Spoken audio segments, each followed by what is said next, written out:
Les premiers moments, on va dire, où je partais en croisière, les premières années, beaucoup me disaient c'est un truc de vieux, mais c'est pas du tout le cas. Bonjour, je m'appelle Antoine, je travaille à Saint-Nazaire au chantier de l'Atlantique et je partage mon quotidien sur les réseaux sociaux depuis plusieurs années sur ma page Ready for Cruise.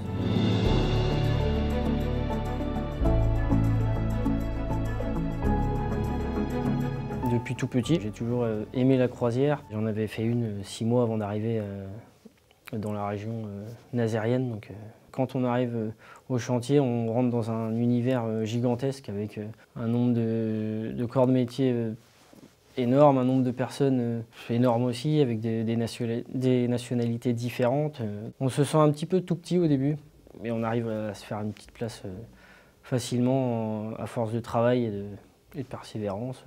Sur les paquebots, moi je travaille avec une équipe d'échafaudeurs. Ça veut dire qu'on monte des échafaudages de A à Z durant la construction d'un paquebot. Au tout début, on ne s'en rend pas compte, mais c'est un métier qui est vachement important dans le chantier. C'est un super travail d'équipe aussi, dans le sens où on va nous demander un échafaudage pour aller changer telle ampoule ou monter telle pièce à tel endroit du bateau. Si l'armateur souhaite une œuvre d'art à tel endroit, je dis une bêtise, à 20 mètres, on va mettre 5 personnes à faire un montage d'un échafaudage et c'est toujours satisfaisant de voir le résultat à la fin de notre montage d'échafaudage et de voir ce qu'a pu faire l'armateur avec cet échafaudage. Depuis mon arrivée au chantier, j'ai réalisé une quinzaine de paquebots, la plupart pour MSC Croisière, mais aussi pour des compagnies américaines, que ce soit Royal Caribbean ou Celebrity. Des navires de guerre aussi. Quand je suis arrivé, c'était un navire de guerre pour la Russie, et qui a d'ailleurs été revendu ensuite. Dernièrement, on a attaqué un projet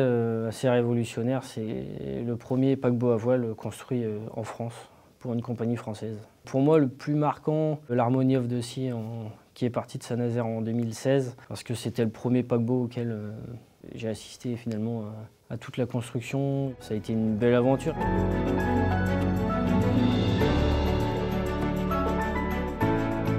J'ai créé une page Instagram et Facebook par la même occasion qui s'appelle Ready for Cruise. Pour moi, le but de mettre en valeur le travail que l'on fait au chantier à travers des posts de photos ou des vidéos de la construction des paquebots à Saint-Nazaire prises en dehors du site.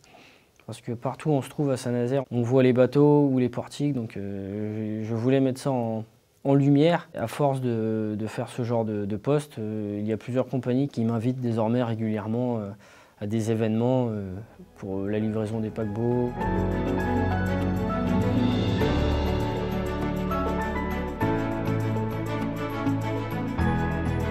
Je suis un croisiériste dans l'âme, comme on dit, dans le jargon un peu de la croisière, parce que j'ai réalisé à ce jour 34 croisières dans ma vie. Donc je suis un peu, je vais pas dire fan de croisière, mais c'est un univers à part. Et de travailler dans les paquebots toute l'année, les construire et de partir dessus ensuite, c'est vraiment assez spécial et puis enfin, j'adore ça, quoi. Les premiers moments, on va dire, où je partais en croisière, les premières années, beaucoup me disaient c'est un truc de vieux, mais c'est pas du tout le cas. Il faut vraiment aller en croisière et voir ce que l'on fait sur les paquebots et voir la population sur les paquebots pour voir qu'il n'y a pas que des vieux et que il y a énormément de choses à faire pour les jeunes, pour tout âge finalement, que ce soit du bébé à la personne âgée justement qui souhaite rester lire sur son transat ou autre. Il y a tellement de choses sur les paquebots de nos jours. Moi, ce qui me plaît en croisière, c'est la chose numéro 1, ça serait de se coucher dans une ville un soir et de se réveiller le lendemain dans une autre ville, après avoir navigué finalement toute une nuit d'un port à un autre.